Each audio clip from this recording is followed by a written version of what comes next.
Y para estos apuntes de derecho administrativo, dentro de lo que sería el control judicial de la administración, vamos a hablar en esta oportunidad del amparo.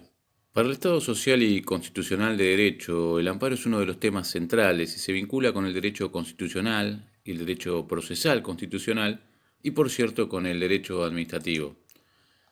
En primer lugar, digamos que el amparo nace como una respuesta frente a una situación de violencia de derechos fundamentales y la falta de una herramienta procesal que pudiera hacer cesar esa violación de derechos fundamentales. Los antecedentes del amparo son negatorios. Existen fallos para tener en cuenta que son, por ejemplo, el fallo Bertotto 1933 y también el fallo San Miguel, que van a reflejar esta cuestión. Por supuesto, hasta el primer pronunciamiento entre nosotros en la Argentina ha recaído en el caso Siri en el año 1957. Sobre este fallo recordemos que el señor Ángel Siri era un director y propietario de un diario en Mercedes, en la provincia de Buenos Aires, y le habían clausurado el diario con custodia policial, sin orden alguna de la autoridad, lo cual por supuesto lesionaba la libertad de imprenta y trabajo. En ese pronunciamiento la Corte abandona la doctrina negatoria tradicional que veníamos refiriendo y ordena el restablecimiento de los derechos lesionados, porque las garantías constitucionales existen y protegen a los individuos por el solo hecho de estar consagradas en la Constitución e independiente de las leyes que las reglamenten. Vale decir, la herramienta que protege al derecho está en la propia naturaleza del derecho. Esta es una cuestión que va a retomar la Corte mucho tiempo después, por ejemplo, en el año 2009 con el fallo Alavi, cuando refiere que donde hay un derecho hay un remedio legal para hacerlo valer, toda vez que sea desconocida. De allí en adelante el amparo sufrirá varias transformaciones. La primera en 1958 se da con el caso Cot, cuando surge lo que se ha denominado protección horizontal de los derechos fundamentales entre particulares, es decir, no frente a la autoridad pública, como había sido el caso de Siri. En este supuesto, recordemos, una serie de trabajadores cesanteados y no reincorporados habían tomado una planta fabril, propiedad del señor Cot, restableciéndose el derecho a trabajar y el de propiedad. La segunda gran transformación se da con el dictado del Decreto Ley 16986 del año 1966, el cual comienza el desarrollo de un amparo, pero con muchas restricciones.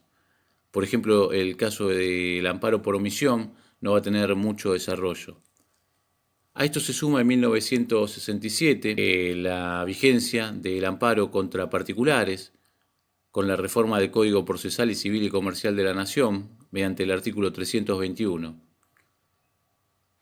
Por supuesto, tenemos que tener presente que el surgimiento de una doctrina jurisprudencial se va a dar en la década del 90, ya más cerca de nosotros, que va a quedar consolidada en el año 1994 con el dictado del artículo 43 de la Constitución reformada.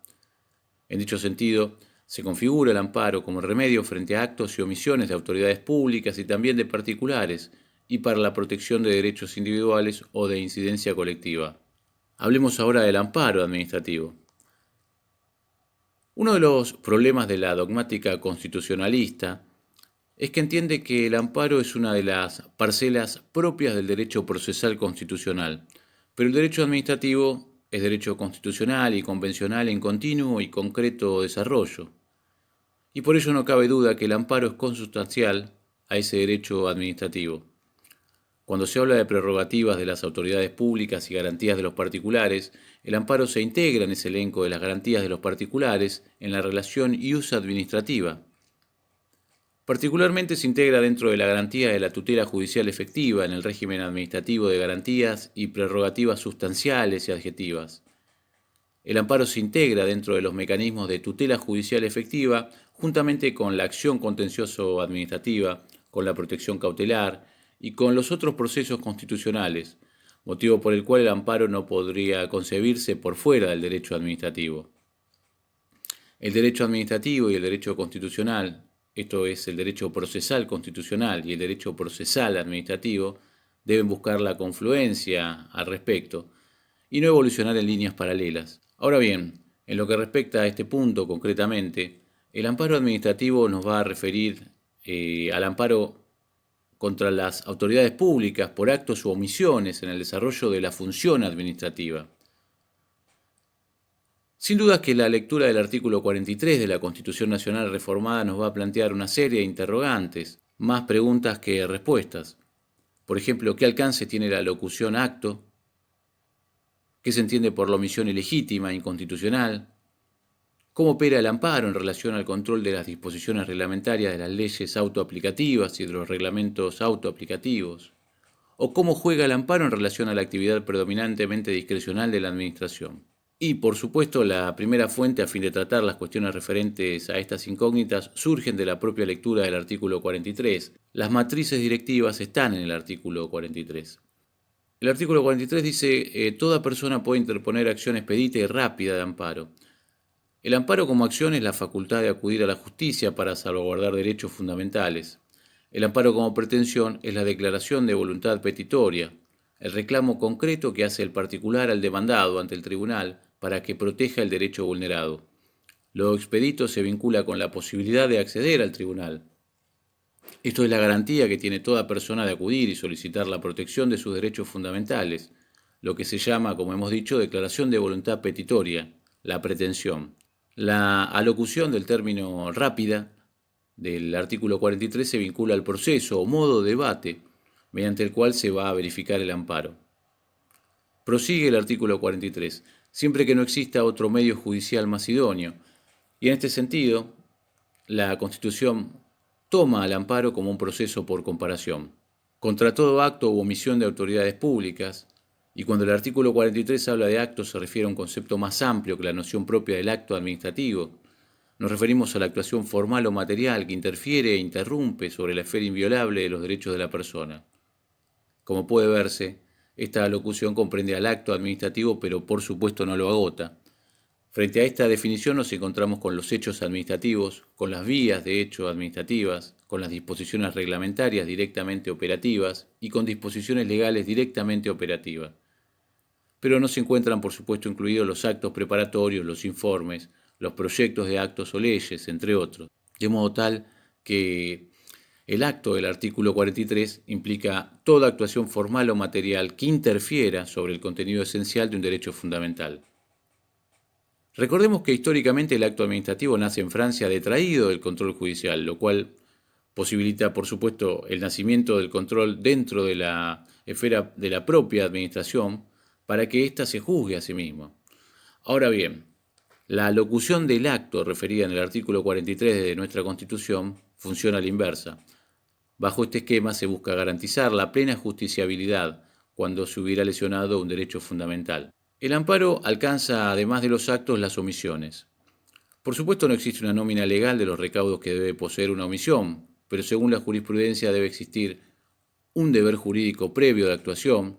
Recordemos que para que exista una omisión de la autoridad pública es necesario que exista un deber concreto, constitucional, un deber legal o reglamentario, y este deber podrá ser formal en caso de sanción de una ley o un decreto o disposición reglamentaria, o el deber también podrá ser material, esto es una actuación concreta. Debe existir la inobservancia de ese mandato, el incumplimiento del deber normativo, debe existir una lesión sobre un derecho fundamental o aquellos derechos que están protegidos por el amparo. Debe existir una relación causal entre la inobservancia del derecho de actuación concreto y determinado y la lesión. Debe haber inexistencia o ausencia de una imposibilidad formal o material, ya sea originaria o sobreviniente, que invalide la norma o el acto que debe cumplirse. Y, por supuesto, no debe existir otro medio judicial más idóneo. Prosigue el artículo 43 de nuestra Constitución, refiriendo que en forma actual o inminente lesione, altere o amenace con arbitrariedad o ilegalidad manifiesta derechos y garantías reconocidos por esta Constitución, un tratado o una ley. Para que sea procedente la pretensión del amparo por un acto u omisión ilegítima, se debe demostrar que la ilegitimidad del acto o de la omisión es ostensible o manifiesta, porque solo son susceptibles de amparo aquellos actos administrativos que poseen vicios no meramente administrativos, como por ejemplo puede ser el caso de la competencia, sino vicios graves. Esto es lo que se conoce como una infracción estructural originaria, formal o material, de la Constitución convencionalizada, motivo por el cual debe poseer una doble ilegitimidad, la ilegitimidad vinculada con la estructura del acto, grave y manifiesta, y además debe existir una ilegitimidad que se verifica en el efecto jurídico que se da en el objeto, un efecto jurídico material que genere la supresión o la grave lesión sobre el contenido esencial del derecho fundamental. Fallos que pueden citarse al respecto tenemos en 1984, Arenson, y también del año 2008, Mantecón Valdés. El vicio está en la estructura del acto, esto es la causa y el antecedente de derecho que se proyecta en el objeto, pero a la vez se proyecta sobre sus efectos jurídicos, en la lesión sobre el derecho fundamental, la supresión del derecho, que tiene el particular en los términos del artículo 16 de la Constitución Nacional, como podría ser en el caso de Mantecón Valdés, ¿no? Recordemos esta persona de origen cubano que no puede participar, se le veda la posibilidad de participar en un concurso para ser bibliotecario de la Corte justamente por ser extranjero, vulnerando con la discriminación que afecta al principio de igualdad y idoneidad de acceso a los cargos públicos. Por lo tanto, cuando se impugna un acto administrativo por vía de amparo, este acto debe poseer un vicio tan grosero y lesionante de derechos fundamentales que en definitiva lo tornan en un equivalente funcional de la vía de hecho administrativa. Así podemos decir, para ir terminando, que el amparo es un proceso contencioso, constitucional urgente y de control, cuyo fin inmediato es salvaguardar la supremacía de la Constitución mediante la efectivización de los derechos fundamentales conculcados, que es urgente por la intensidad de la interferencia frente a esos derechos fundamentales y por las consecuencias que puede derivarse el mantenimiento de esa lesión sobre ese derecho conculcado. Dicho en otros términos, por los daños que la negación del derecho fundamental lesionado ocasiona. Para terminar este audio, no podemos dejar de mencionar que el amparo, sobre todo el amparo contra los actos de la autoridad pública, funciona como un mecanismo de control actual de los actos de la autoridad pública, lo cual lo posiciona en una situación de excepción respecto del control judicial de la administración. Seguimos en el próximo audio.